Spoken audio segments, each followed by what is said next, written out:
Hello, Throw Maxers, and welcome to another exciting episode of Talk Around the Park. This is the series where we take a specific park, then we invite experts from that park on here, and we talk about it just for you guys. Tonight, I'm super excited because our episode is about Indiana Beach. If you haven't heard, big news that just came out of Indiana Beach. We're going to get into it. But before we do, let's welcome our special guest tonight. We have Chris from Midwest Coaster Fans. How you doing tonight, Chris? Good. How are you guys doing? Doing pretty good. Why don't you tell everybody how you're connected to Indiana Beach down there? Well, my mom's side of the family started going to the park probably back in the 70s. And the first time I remember going there, I think my mom took me there when I was like 3 or 4. Her earliest memory was holding on to me while I was on the swinging ship so that I wouldn't slip under. So probably a good, you know, 30 something years. I'd say about a good 31, 32 years. Awesome. So you really know this park, and you've seen this park kind of flourish and become the park that it is today that everybody loves. Yep. Nice.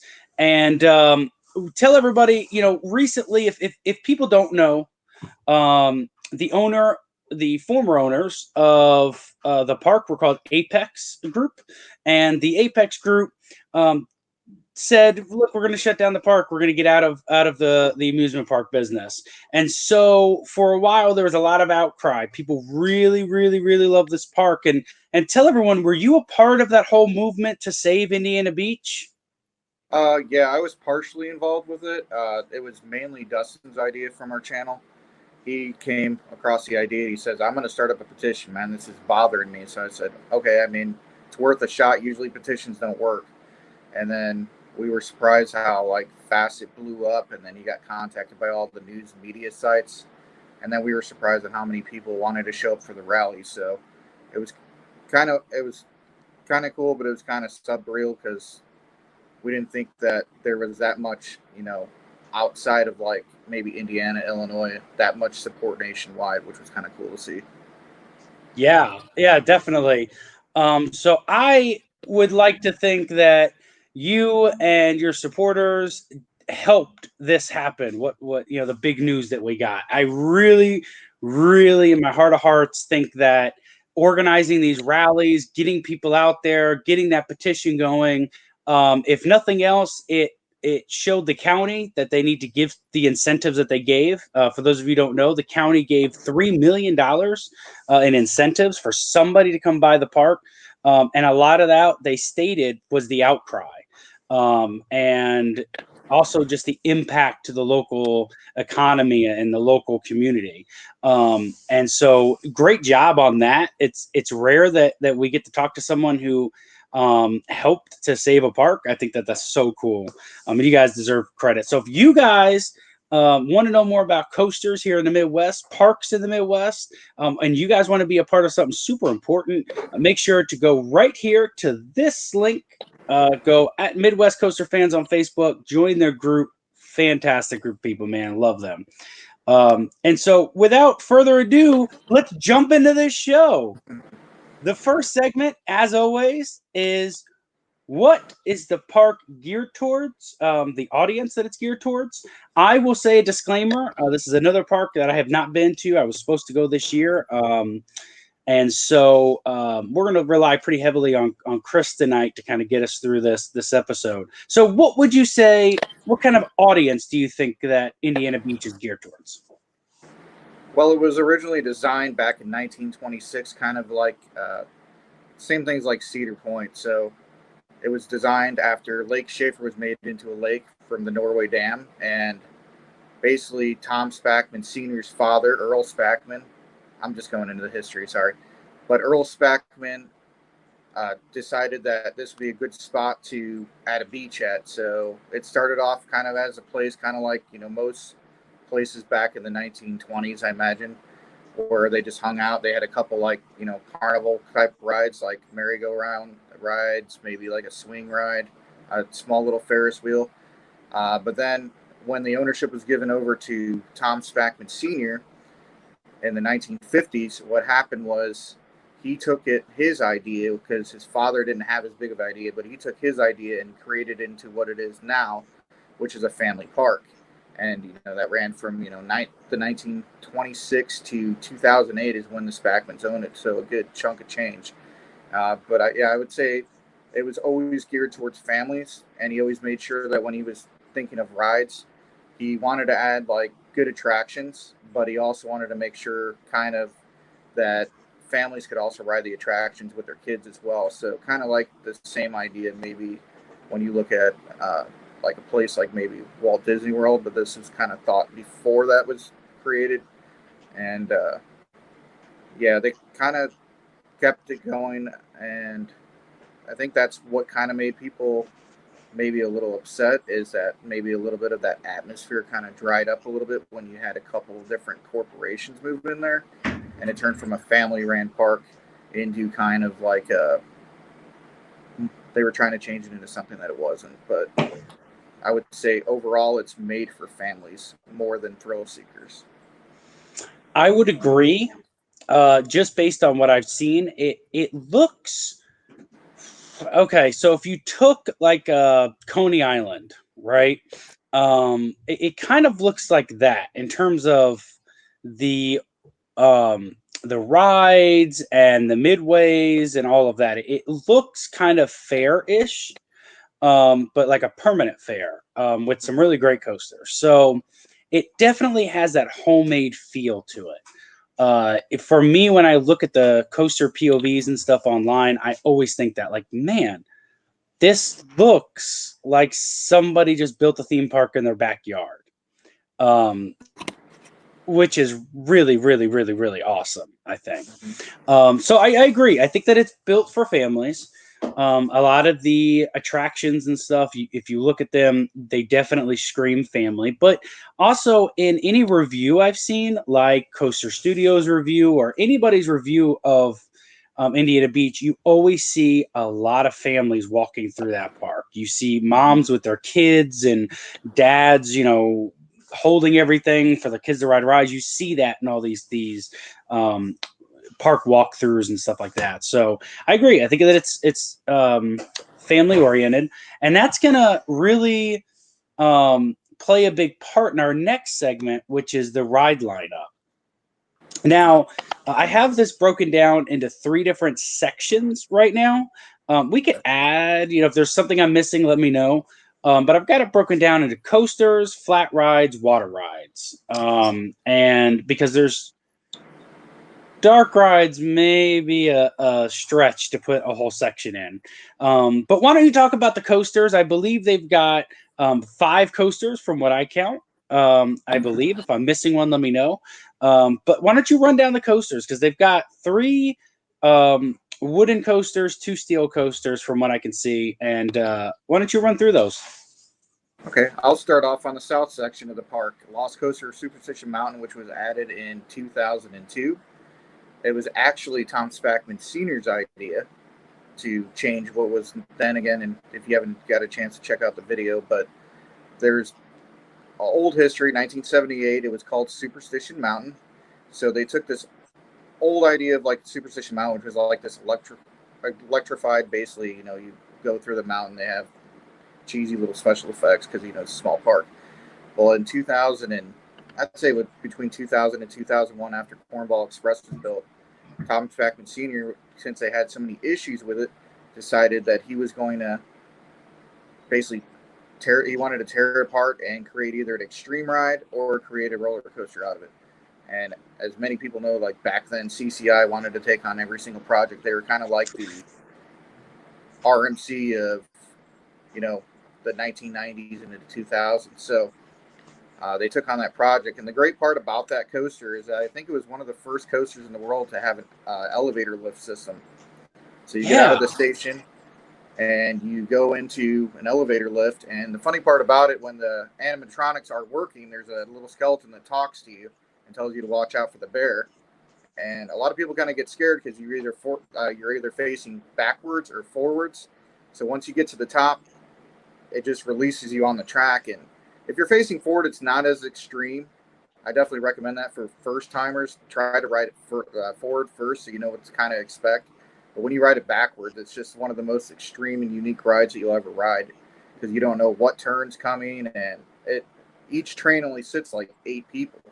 But I know many enthusiasts and many people around the world rank it as one of their top unique coasters. I know.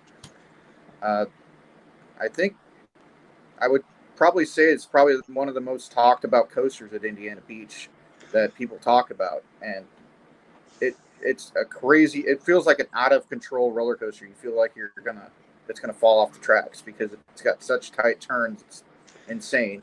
Yeah, it looks like that from what I've seen. So for those of you who don't know, they basically took a little dark ride, Mm-hmm. and they left the building, took out the dark ride sections, but left the building. And then they decided, let's put a wooden coaster and just snake through this very tiny show building. So the turns are so tight. If people think that Raptor tracks are tight, Superstition Mountain is tight, the radius of some of those turns to get in and out of that building. And the seats or the trains, if you've ever played Roller Coaster Tycoon 2, and you did the wooden coaster and you put the stage coaches on the wooden coaster, it kind of resembles that. So, like Chris is saying, you only have, anywhere from 4 to 8 riders that I believe can get inside this car, and half you're inside and you're facing each other. And so, like he's saying, you're either going backwards, you're going forwards. And he uses a little elevator lift because they didn't have room for a lift hill. They had to do that out of necessity.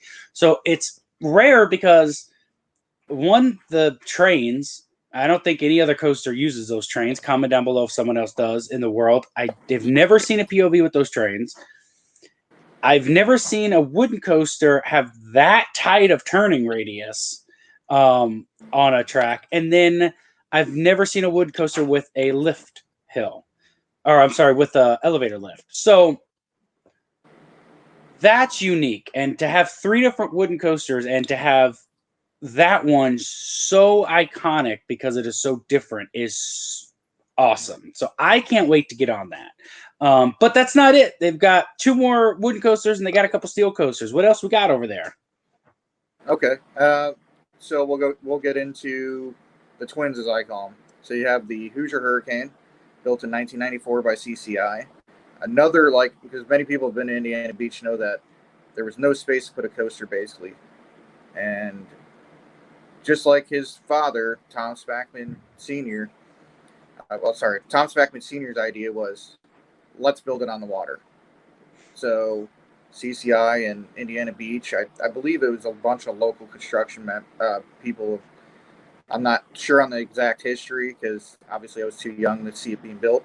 But I do know that most of the coaster, like the first part of it, is actually on the water, and then the second part of it's actually on the island or the peninsula, whatever you want to call it, which is very interesting because you get over the first drop. I think it's only like maybe 100 feet tall, 97 feet, so it's not anything huge. But you get on the first drop and you're automatically going towards the water, and then you go up another hill, and then you go back down and you go underneath the suspension bridge, which is iconic too. And then it's just a basic, out and back coaster. You go around, turn, and then you go. I wouldn't even say they're airtime hills. So I mean, it's a good starter coaster for those that want to go on like a kind of a beginner wooden roller coaster with their kids. And then the interesting part about it is that in 2001, Cornball Express was built. This one's the most interesting out of all of them.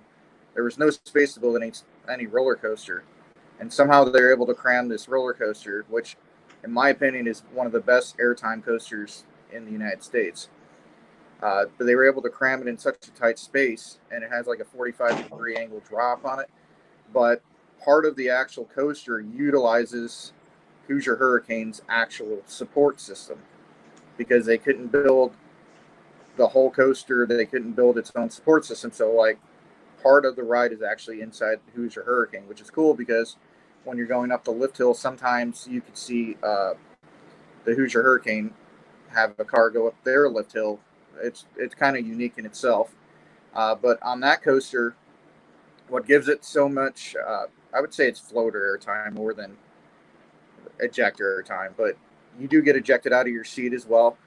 I always recommend people don't ride in the front unless you're like unsure, obviously. But if you ride in the back, it's just the airtime's extreme. You go down the first drop, and you're into all these different hills until you hit, like, I call it like the mid-horse brake run. That's the part that goes inside the Hoosier Hurricane, and then it drops again, and then you go into a helix, and then even before it hits the final brake run, you're hitting like 3 bunny hills that eject you out of your seat before you stop all of a sudden. So that's one of my hands down last year opening day. Myself and Jacob from my team, we rode that coaster 35 times that day, and 19 times in a row because there was nobody in line. So it's just an iconic coaster in my opinion, and I'm glad that they added it. And then going over right next to it is the Tiger roller coaster, which I think was actually relocated from a different park, but it's a Schwarzkopf. I think they call it a Star. I'm not sure on the type of coaster that it is, but it only seats 2 people at a time in each car, and it's another roller coaster. It's kind of unique, and I like it because it's iconic. I think it was added in the '80s to Indiana Beach. The actual first coaster to Indiana Beach that got removed during the Morgan era, which was before Apex, was Galaxy, and that sat on the water. I think that was in the late '70s they added that. But yeah, Tiger is unique. It's the problem with it. I can't call it a beginner coaster because the height requirement's 52 inches, and Really? it does utilize seatbelts now. But back before, safety was the almost important thing on. They used to just have. I don't know if there's any other coaster, kind of like what the Wizard is at Six Flags Great America, kind of. I don't know if that originally always had seatbelts either, but. And the trains are basically the same as Whizzer, except instead of a long train, imagine if they just took one car and you just in that one car going around it. Yeah. So it's Tiger, not Tigger. I always call it Tiger. I mean, you call it Tigger, whatever. I didn't know because for those of you who don't know, it's spelt weird. It's TIG''RR. Yep. So it's like, is it Tigger? Is it Tiger? And it actually, it used to sit on top of the Tiger restaurant. Well, they changed it over the years, but it actually sits on top of a restaurant. That's another thing where they didn't have any space, and he's like, well, we'll just add support structure, and you can just stick it on top of this restaurant over here. So, it's kind of unique because everybody's like, well, somehow they were able to find space. And it's like, obviously, Tom Spackman Sr. in the early days thought outside the box, and then their last coaster that they added, unfortunately, and they haven't had any since then, is the Steel Hog, which I was really excited because I actually was able to work for a couple months before that was being built, and the employees actually got a chance to mark on the survey which coaster they wanted the park to add. I didn't know what they were going to add, but I was hoping it was the El Loco model because I wanted to see something extreme get into the park. We didn't have anything that had inversions on it, so I was actually off in the Army at the time. So when I came back, it was just to visit my mom, and got to ride it in 2008 and 2009 and then 2010, and then I took a break for like 3 years where I didn't go to the park, due to personal reasons. But the good thing about the Steel Hog is that that seats 4 riders. It's kind of funny. All these coasters have low limits besides Hoosier Hurricane and the Cornball Express are the only ones that I think sit 24 people. So the Steel Hog, I would say the most unique part about it is that you go out of the station, and that lift hill is extremely fast. I think Alan Schleek actually had a play in that. I think at the time he had a good relationship with SNS, so he helped design it, and you could kind of see it at the end with the outer bank turn. That's one of his elements that I think he added into it. But you get up to the top, and you're just kind of hanging there, and you could see Lake Schaefer to your right, and you could see kind of the parking lot to the left, and you can kind of see the whole park as you're getting ready to head for the first drop. And I'm trying to remember how many degrees the first drop is. I know at the time it was the steepest drop out of any roller coaster, but I think it was beat by another El Loco model, and I think that one's at Adventure Dome or whatever it's called in Las Vegas. But you head down the first drop, and for me, it always kind of takes the breath out of you because you're like, wow, I wasn't expecting that, and then it kind of does like a weird turn to the right, turn to the left, and then you go down another drop. I'm trying to remember, sorry. Then you go around another corner. I'm trying to remember. But it has a couple different elements on it.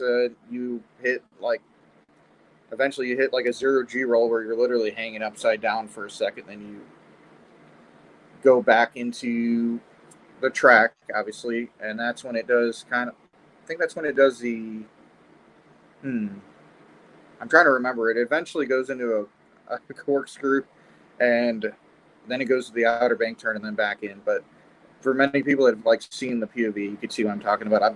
My mind's kind of Yeah. Yeah. So Steel Hog, the cool thing, and I said this a couple months ago when I went down to Dollywood for their Pass Holder Preview Day this year. First time I'd been there, and I get on Tennessee Tornado, and the first thing I said was, wow, you can see where Alan Schilke's mind was and how you can see the link between aero coasters that he helped with and then his mind starting to think about what would eventually become RMC. You can see that with the overbank turns and the intensity and the positive G. You can really get a sense of that. Now, go to, especially on that first drop, the way you drop, turn, and then drop again, it's just really forceful, and you're like, of course Alan built this. And it's cool to have that piece of history, a piece of his legacy, and you can see his mind working, and that's really cool. But you can also see that on rides like Steel Hog, because like you're saying, it does have two elements stick out the most to me that eventually would be incorporated into RMCs, and that is that outward bank turn. So if you guys like Steel Vengeance and you like that outer bank turn airtime hill thing, Alan was thinking of that outer bank turn years before. And then that barrel roll, it's actually a barrel roll drop. If you look at the POV, you're dropping as you're doing that barrel roll. So if you guys like rides like Storm Chaser at Kentucky Kingdom, if you like rides like Twisted Timbers at King's Dominion, Alan thought about this. Now he perfected it, made him steeper, made him a little more intense, but the idea behind a barrel roll drop first starts to surface from Alan in these El Loco models. I love the El Loco models because I haven't been on them, but I like the idea of them because, yeah, they're small, but they pack a lot of elements real quick into a really tight layout. And it from the minute you get off that lift, because you're moving so quick already, you're hauling through this layout. And it's just throwing everything. Let's give you laterals. Let's give you some air time, some hang time. Let's give you everything we could think of. So that is super cool to have that. And you don't have anything protecting you on the side either. So, like I was saying, when you get to the top, you're like, the track's below you, and I don't know. You just don't. It as a I don't feel safe moment, which I love in some roller coasters because you're like, and then you get off of it, you're like, well, that was an awesome ride. I remember first time after riding it, you kind of are a little terrified because I think it was the first of its kind. Obviously, we've seen it, like you said, with all the RMCs now. And you kind of see kind of the craziness that was generating in Alan's head back in the 2000s with Aero and S&S until he was finally able to do what he wanted to do. So, yep, I totally agree. Sorry about that, guys. We are doing the whole social distancing thing, so we are at home, and we got people in the house and stuff. So if you hear something every now and then, this is real. We're really recording this from home, guys. So I love that. Now, one of the things, now that I think about it, if you were to take Tennessee Tornado and El Loco and mash them together, you would have an RMC. You'd have what a modern RMC does. And there's that one overbank turn that Tennessee Tornado had, and every time I go on it, every time I rode it, I was like, I just kept thinking RMC, RMC, RMC. This is totally an RMC turn here. So I think that's really cool. Moving on, I want to give some of my thoughts about some of the other coasters real quick. Tiger, however you say it. I've been on one of these. So I guess Six Flags, but Great Escape, which is owned by Six Flags in Lake George, New York. If you go there, they used to have a ride that was called Nightmare Crack Axle Canyon. And it was essentially the same thing that Tiger is, but it was indoors. And I can tell you, and yes, the indoors, no lights on, probably played a little bit into how intense I thought it was. But just the ride experience itself, first of all, I love the trains. I love the openness of them. I love you just have a seatbelt in there. I think that gives, definitely the GP more of a rickety feel, more of a, this is not safe. We don't have a real restraint. I love that. But when you drop and you hit that first low to the ground turn, whoo! I mean, you talk about laterals, you're slammed back into your seat and to the side. And that is super cool to get, that kind of yank out of an older coaster. So that's definitely a family favorite there. The two, I like how you called them twins. The Hoosier Hurricane and Cornball Express. I lump those together because they are lumped together. I've heard for years about Cornball Express. I've heard you got to get on this thing because it's airtime heaven. But what sticks out the most to me isn't the ride experience; it's the engineering of these coasters. To be able to interweave these coasters the way that they did, and to use Hoosier Hurricane supports for part of Cornball Express. Nobody's doing that kind of stuff. That when you talk about think outside the box and you want something unique, that's about as unique as you're going to get, guys. And I just love when you see cool engineering. That's like if you look at what is it, Ocean View Park over in China, Hellraiser. Look at the supports coming off the mountain to hold that thing up. I love that. I look at that and I'm like, that's cool. I don't care about that's obviously I care about the ride itself, but kudos to them for doing that, And so this is one of those that I'm like, yeah, man, good job. That's gonna play in. We're talking about how landlocked they are and how creative they've had to get.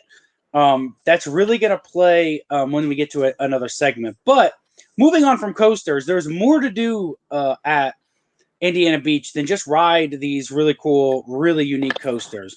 From my research, they have a fantastic selection of flat rides. Some parks you go to and you're like, where are all the flats? Here it's like a carnival. Let's just spread them out. And they do some unique stuff. They do have a sky ride. For those of you who like sky rides, they do have a Ferris wheel. It's not built by Larson. I don't know who built it, but basically it's a super loop, guys. An older school super loop, one of the ones that use like steel cables to hold it up. So definitely from the fair. It looks like it was from a fair, and whoever makes those, whoever makes those, that's what it is. I think it's called Zero G is what I think it's called. Correct me in the comments if I'm wrong. They do have a small space shot, SNS space shot. It's real small. What would you say? Maybe 50 feet, 60 feet, something like that. I think it's 60. Yeah. Yeah. Not very tall. If you've been to Rye Playland in Rye, New York, it's about the same size as that space shot. Really, really small, but really fun. Cool that they have that.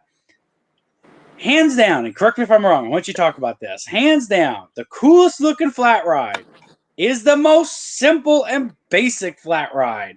And that is your typical swings. And I'm not talking the SNS Screaming Swings, guys. I'm talking just your straight up swings, okay? But why don't you tell everyone how they take this and their landscape and how they use it to their advantage? What do they do with these swings? Why are they so cool? Well, like you said, with the swings, what makes it unique is that there's a platform built on the water. So to get there, you have to go across this bridge to go to the platform. And sorry, nose is running. And once you get on it, it's just like any what do they call them? Yo-yo swings or YOLO swings? I don't know what it's Something called, like that, yeah.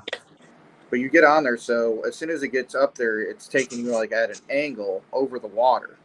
And I'm not going to lie, every time I get on it, it kind of scares me a little bit. So if you have anything in your pockets when you go to ride this ride, I suggest you take it out of your pockets and put it in a cubby hole or something, because they're going to fall out of your pockets if you don't have it secure.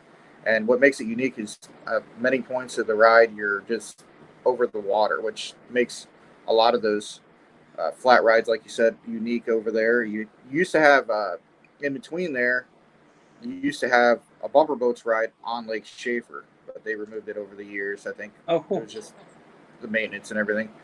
And then you go, well, can't forget the Ferris wheel, and then which has a great vantage point of the park and also of the water.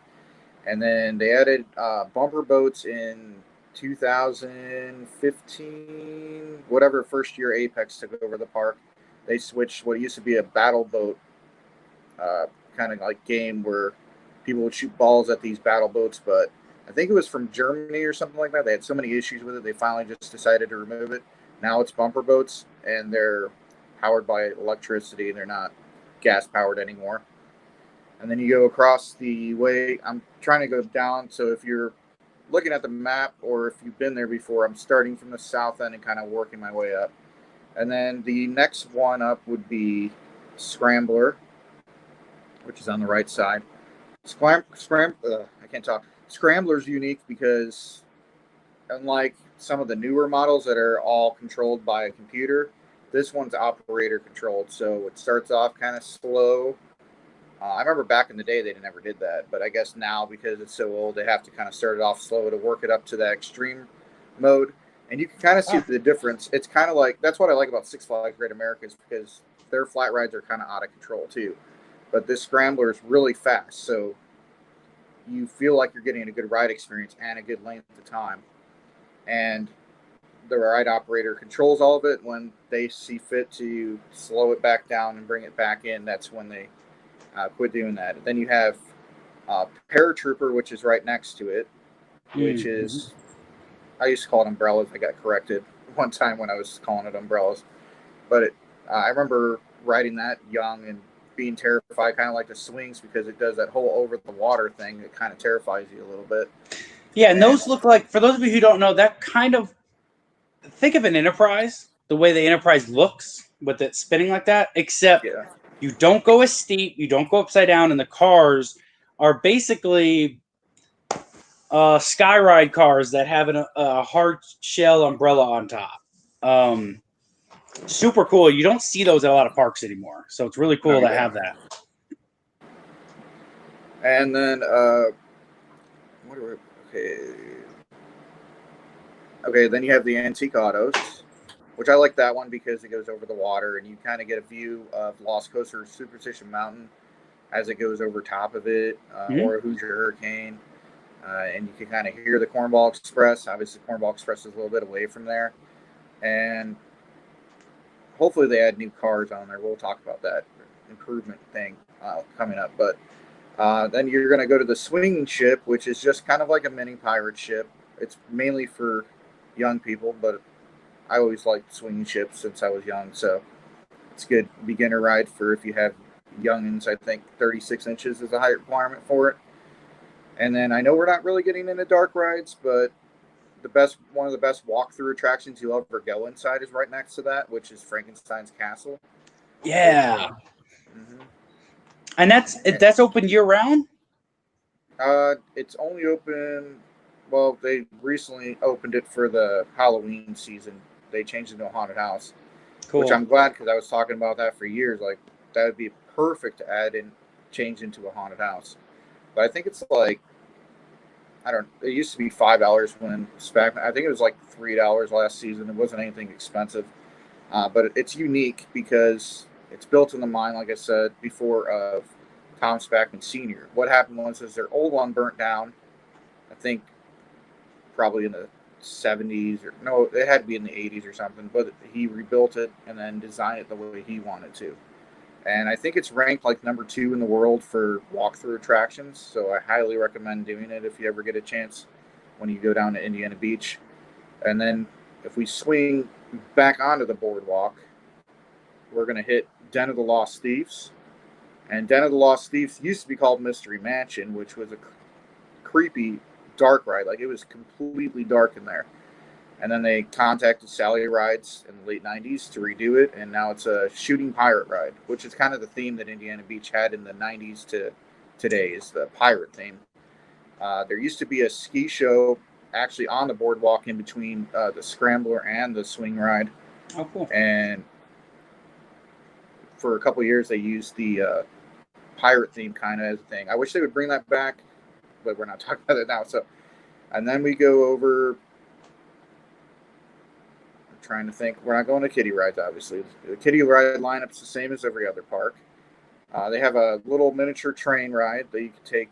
It's not like you're going to find at Kings Island or, Great America, where you can fit in there. If you're an adult, I'm going to forewarn you right now, because I'm 6'2", you're going to struggle to fit your knees in there. So that's me. That'll be me. I'm 6'3". That'll be me. And then that starts like in Kittyland. It goes to the south entrance, which used to be a miniature golf course. And then as you're scrolling down the boardwalk even some more, we'll just say do, and then you'll run into Tilt-A-Whirl, standard Tilt-A-Whirl. That's another good flat ride. I like all those different carnival rides because they're just unique. And then we're going to let's go all the way down to the very north end of basically that's the very north end of the park where Double Shot's at. Mm-hmm. And Double Shot used to be good. So that one used to blast you up. And I remember the thing was you always held your hands out and feet out so you could kind of get some ejector air time in Double Shot. But that one used to have 3 different forceful launches. And for some reason, I guess last year, S&S supposedly went in there and added seatbelts. I have no clue why. And now the launch is not as forceful anymore. It's one of the most odd things ever. Comment down below, guys, if you know anything about that, for sure. Yeah, so, when we're talking about coasters and then we get the flat rides, you realize for a family, well, now it's back to being a family-owned park now. So super happy about that. But it's interesting to see a small park like this, and for a family-run park, for most of its life, it was family-run park. To have so many rides, and that's why I say they have way more flats than they do coasters, and so that's why I say it gives off like a fair kind of feel, like you're at a carnival or something, and it's so cool because it's way safer. It's a permanent fixture, but I think that's so awesome that they do that. And I forgot about Zero G. Yeah, the Larson Loop, but it's not a Larson Loop. Someone else made it, but it's the same kind of concept. But that's not all. They have a water park, right? Mm-hmm. With a bunch of water slides, and then they have a log flume inside the park. And then, is there anything else? Because that's all I could find. I could only find the log flume, and then I could find that they have a water park. Is there any other kind of water attractions inside of Indiana Beach? Located over by Double Shot, Big Flush. It doesn't run much anymore, but basically all it was like a water raft ride, but it was in the dry end of the park. So back in the old POP days where you had the water park and amusement park separated, it was included in the amusement park side. Oh, nice. And then the only other 2 rides that we didn't speak about, or 3 rides, would be the Sky Ride, which is crazy because if you have little kids, you'll get a little terrified because there's no seatbelts and there's just these little bars that you pull down. But it has a great picturesque moment at the park. if you want to take good video, good pictures, that's the place to go to. That's how I get a lot of the close-ups of Lost Coaster and the flyby moments of Hoosier Hurricane and Cornball Express. And then the Falling Star, which is located over by the Steel Hog and the Musical Express. Both interesting fact about that is that both of those rides used to be on the south end of the boardwalk. I guess supposedly that end couldn't support the Falling Star anymore due to support issues, so they relocated it over by this. But that one goes both. It goes both directions, and you get great airtime off of that ride. And then I don't really do Musical Express as much anymore because it makes me really sick because I'm getting older now. But obviously, kids always like it with blaring music and everything like that. Yeah. But I think that's all the flat rides there. So, which is a lot. So when you count in these water rides, the flat rides, the coasters, guys, you're going to have a fun-filled day at Indiana Beach. So just because you look at it and you think family park, and just because you look at some of the aerial shots and you think, I can only see a couple coasters, and get there, okay? Get there. I'm going, so you guys should go too. So now that we've talked about, the ride lineup, we'll just briefly just kind of give our thoughts real quick. What do you think the best rides are in the park? the best rides, hands down, Steel Hog, Lost Coaster, Cornball, and my favorite flat ride would probably be, I'd say Den of the Lost Thieves, just because I like the dark ride shooting experience. Mm-hmm. So those are my top four. I would agree with almost all of them. I would say, based on POVs and based on what I've heard from my enthusiast friends, Cornball Express, Steel Hog, and crazy, the swings.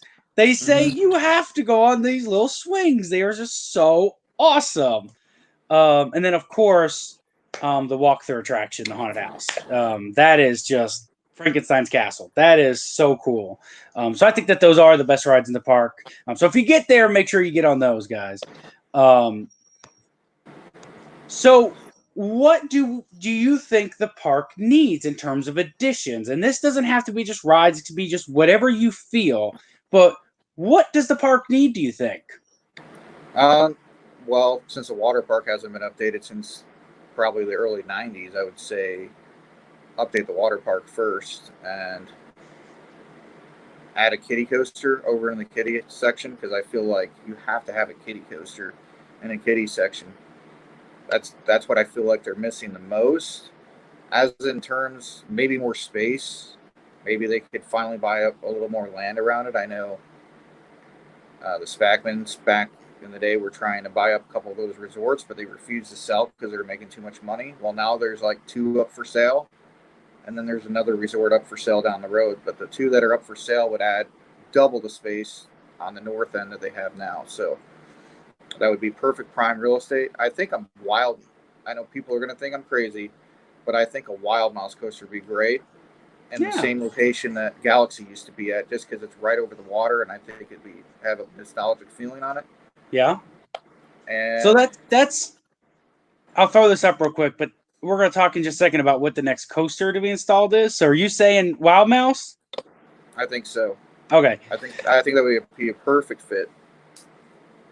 Yeah. I So know everybody thinks I'm crazy, but no, I don't. And actually, it's funny because we're not too far off. I mean, they're totally different rides, but the philosophy that we have is the same here. Because people are going to think I'm crazy for what I'm going to say. First of all, I got to tell you this. When you look at this park, the way it looks, the way it appears to feel, right? You look at the ride lineup. Why does this park not have a boomerang? I'm not advocating for more boomerangs in the world. That was the first thought. Like, this looks like a prime park. If any park was going to have a boomerang, this looks like the one to have a boomerang in. Okay, small inversions, and for being a older park and stuff, a rougher ride wouldn't be out of the question. So first and foremost, I thought, man, that would be so cool to have this out on the water, just a boomerang out on the water. But again, not advocating for boomerang, just a thought. Additions. So what I think you're right on. when you talk about a kiddie coaster, because I do think that they need stuff like that. I'm going to be honest with you, and I really think they need a new coaster. And I'm not just saying that because I'm an enthusiast, because obviously I love coasters. But if you look at some of the other episodes, guys, I don't always say coaster. I say dark ride and it's a flat rides. There's all different kind of stuff that a park needs that's not coaster. So I personally think they need a coaster, and that's going to lead us right into our next section. But Chris, you've already said what you think. What the next coaster will be installed. You're saying Wild Mouse. Here's what I think. But the spinning wild mouse, kind of like you find over at Nickelodeon Universe with the Fairly Odd Parents, that kind. Not Okay, yeah, or Pandemonium, same coaster, Pandemonium at the Six Flags Parks, or if you go to Worlds of Fun, guys, it would be the Spinning Dragons coaster. That would be fantastic. I'm gonna go a little different. I'm gonna go. Well, it's a totally different route, but it's the same philosophy of put it in the spot where Galaxy used to be. Okay, right there over the water. And I say, because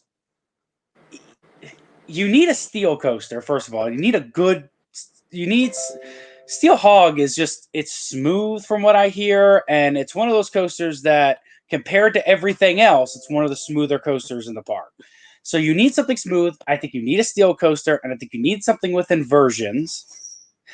And what else is missing from their lineup? A launch coaster. Do you know where I'm going? Can you kind of think where I'm going with this? Skyrocket 2. Oh, yeah, that would be perfect, yeah. Put a Skyrocket 2 in right over the water, okay? And again, I am not the biggest fan of cloning rides, and I think that waters down parks, if you can get an experience somewhere else. I love unique stuff, but this park, you don't have very many options with the current, with the current land they have to work with the current development that they can do. So Skyrocket 2, it's small enough. It gives you that inversion. It gives you the launch coaster. You can build it up, as being this signature ride, one of the signature ride, for sure. And they're I think, affordable. yeah, and they're affordable and they're reliable. And so personally, that's what I would say. And I'm going to go a step further and say, if they do it, no comfort collars, just give it the Superman treatment out in Discovery Kingdom and just do the lap bars, man. We don't need all that crazy stuff over here. I agree. Those comfort collars they don't make any sense to me. But no, you don't need them. It's the only reason that they do it, I think, is for the GP. So the GP feels more safe, because I can't tell you how many times I have GP friends go with me to parks, and we get on something like an RMC, and they're like, "Oh my gosh, it goes upside down. You only have a lap bar," and I'm like, "Yeah, dude, that's cool. That's what we want." So that's what I think. But both of them would be great additions. But I think one of those two would be just fantastic right there over the water.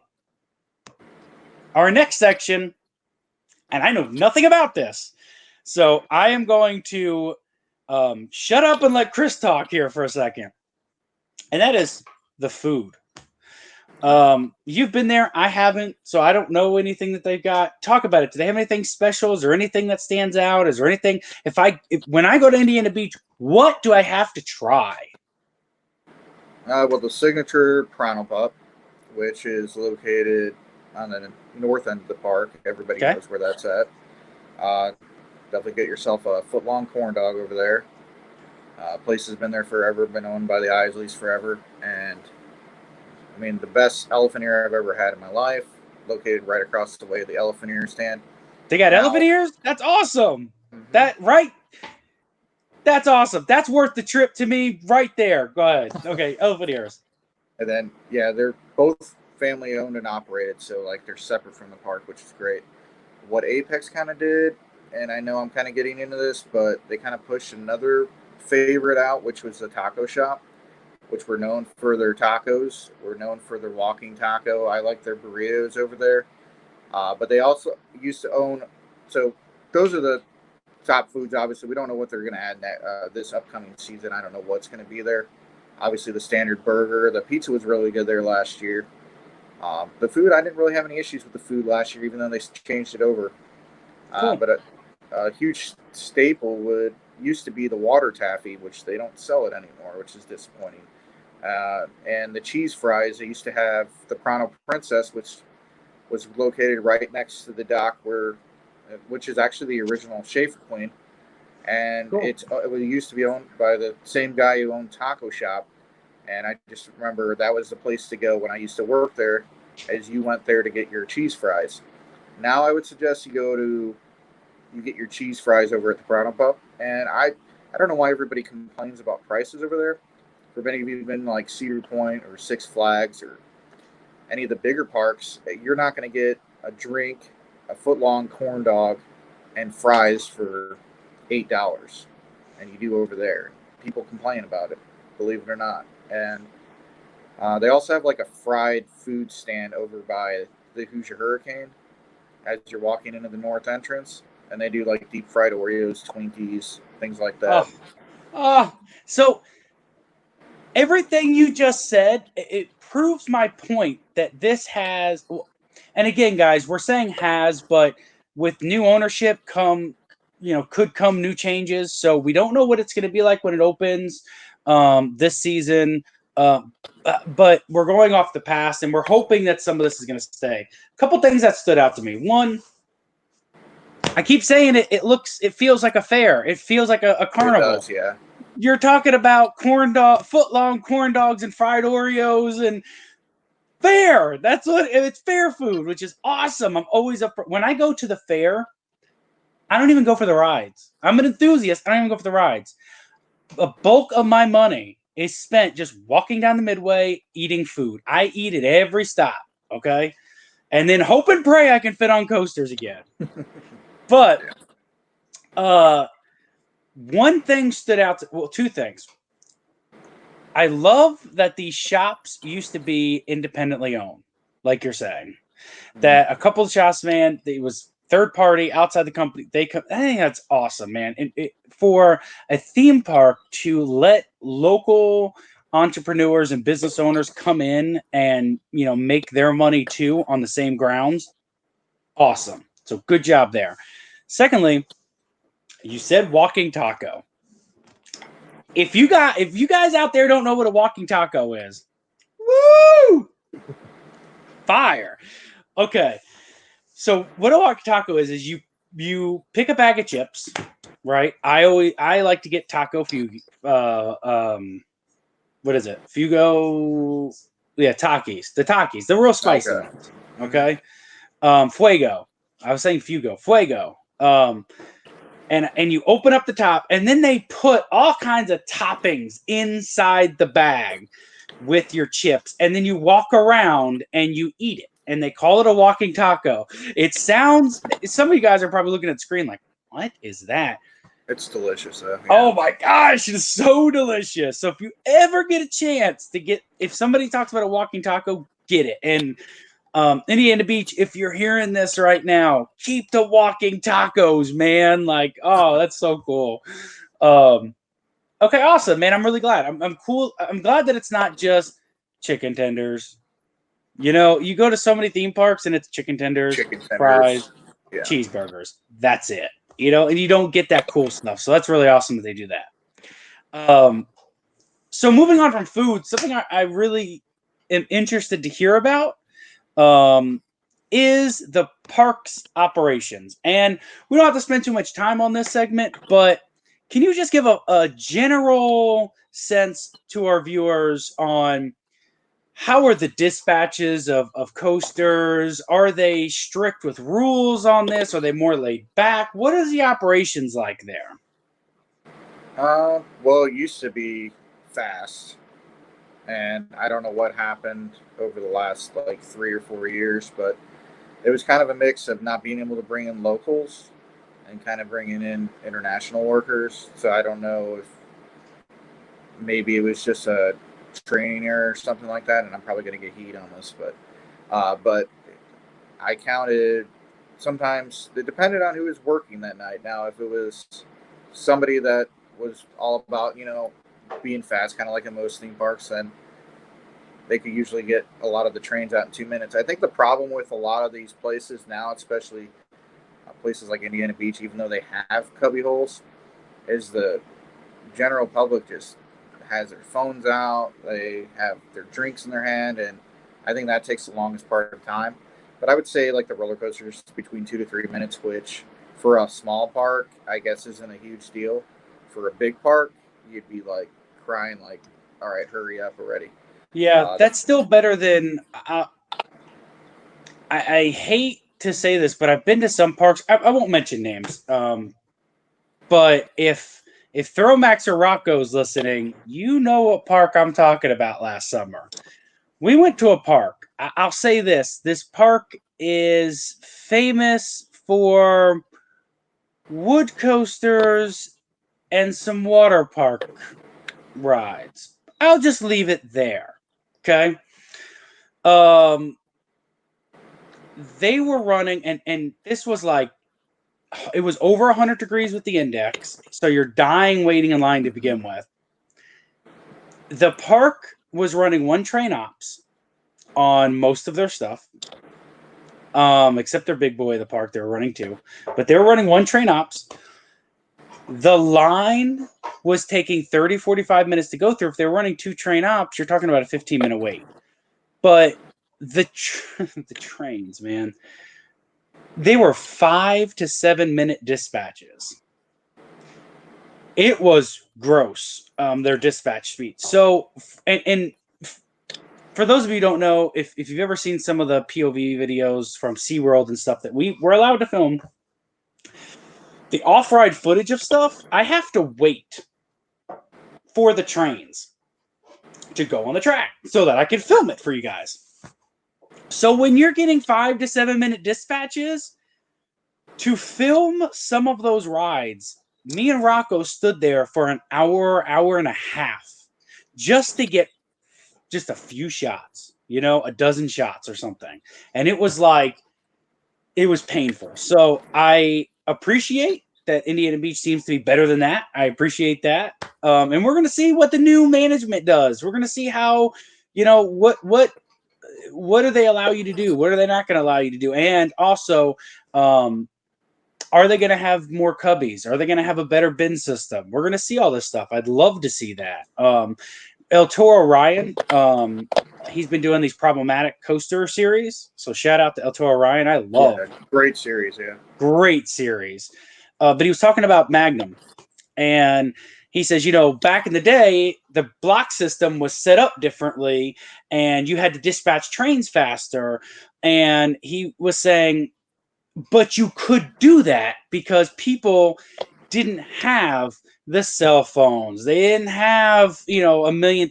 People were getting there and getting on the coaster and going.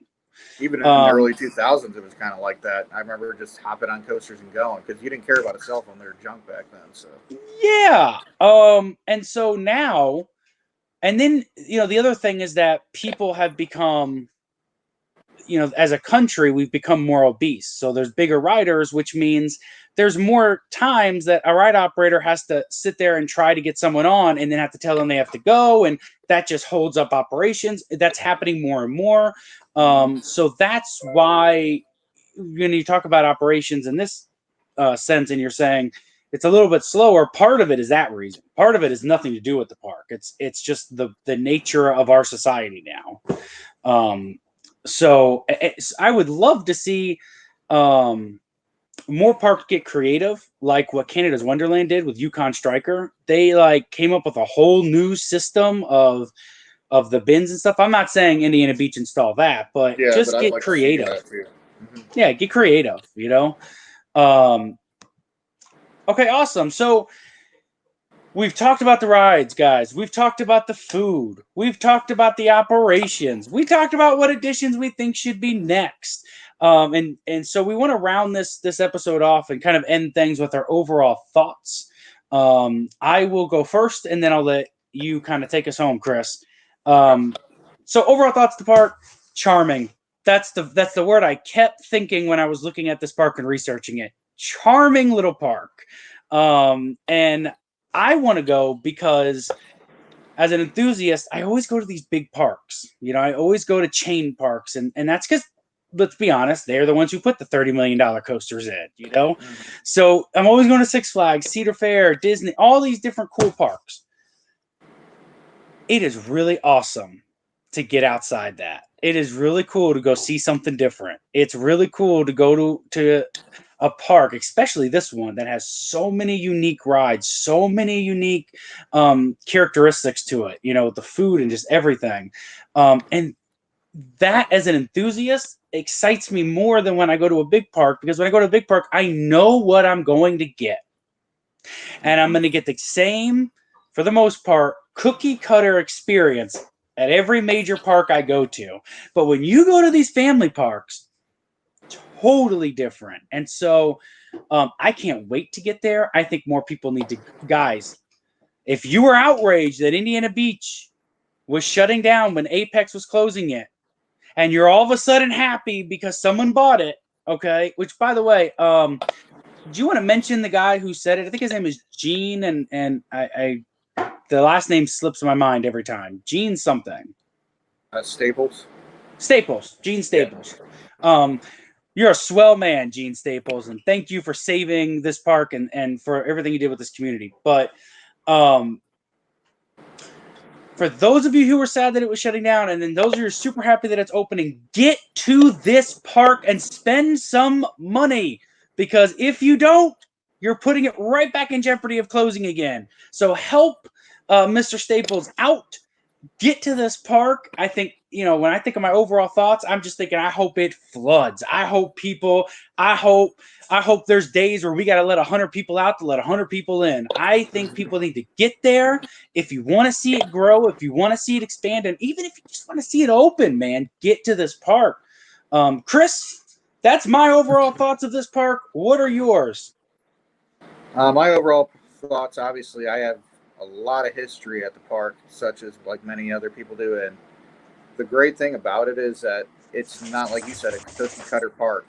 They don't have, billions of dollars in capital. What always made it unique is that you had when it, what makes it unique, and I think that's where a lot of the nostalgia kind of faded away, is when it turned from, like you said, a family park into kind of a corporate ran park. It kind of took a lot of that feeling away, which was everybody was treated, great there. They all had input on what ride was going in next. Uh, you had the owner walking up and down the boardwalk, greeting people and seeing how they felt about their experience, and everybody knew who the owner was. And you don't see that at a lot of large parks. And what I love about it the most is that it sits on a peninsula, and they don't have space. It's kind of the only thing I can kind of compare it to that I've been to in the type of feeling that it has for me is probably Kennywood in, what is it, Westmouth? I don't even know the name of the town. West Smithfield, Pennsylvania. Pennsylvania. Well, that's a Yeah. mouthful. That's a tongue twister. I want to see someone make a video. I want to see you say that 10 times fast. But yeah, what gets me really excited is that it's a great place where you could start your kids off on small rides. Then you could work your way up to the extreme rides before they push over to, more extreme rides. And I think Taylor Bybee probably said it the best when he said, "It seems like they don't focus on safety over here. They just don't care." It's not that. It's more of a relaxed atmosphere, because it's always been the ride operator controls the ride, where it's, 0G to where it's over at the swings. If nobody's on the ride over at Indiana Beach, unlike a corporate park, you stay on the ride. You ride it over and over and over again. No other park would, besides the small little family parks like, Holiday World, Indiana Beach, was I ever able to stay on the roller coaster a million times. I guess Six Flags has let me do that. But, Six Flags kind of has a more relaxed atmosphere than like Cedar Fair parks and SeaWorld parks. But that's the great part about it. If nobody's on there, you just stay on there. Hey, you guys want to stay on again? Sure. And I think you get a better bang for your buck. The problem I have is that all the complaints from people because they had to pay for a season pass. Back when it wasn't a season pass, you had to pay an entry fee, which was, I think it was like $2 to $3, and a lot of people just walked up and down the boardwalk. And if you wanted to ride a ride, it's kind of like Knoebels, where you just paid for the attraction or you bought a wristband. But I think the season pass model that they had I would get rid of it. I would offer the season pass at a higher price, but I would bring back daily discounted passes, discounts for locals. Maybe something like Kentucky Kingdom does, where if you're out of state, you get 2 days for, I don't know, $35 or $39. Um, Yeah.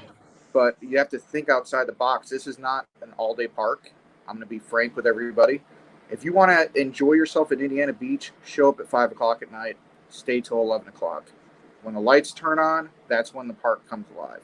Don't go during the day when it's hot, especially in the heart of summer, because it's not dark like all these other parks. It has so many neon lights and lights that light up at night. That's when the park comes alive. And if you complain because you went during the day, you're not experiencing Indiana Beach. So my thoughts on it, keep it the way it has been for years. Bring back the family fun atmosphere of it. I want to see, and I think he's going to do it because he seems like that type of guy. I want to see the employees have fun again. Maybe have some competitions on the fastest dispatches. Bring back more of the local food, not corporate food.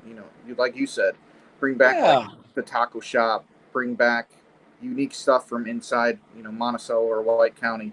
Maybe offer like what some parks do. Bring some food trucks in and have a food truck day.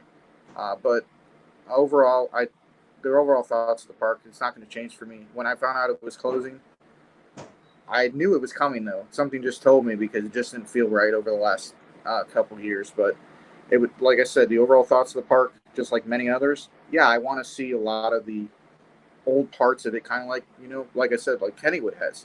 They had old rides, old coasters, but you have to adapt and bring something new to the newer generation. Maybe, like you said, a Skyrocket 2 coaster over Galaxy Pier, Wild Mouse, maybe even an RMC Raptor.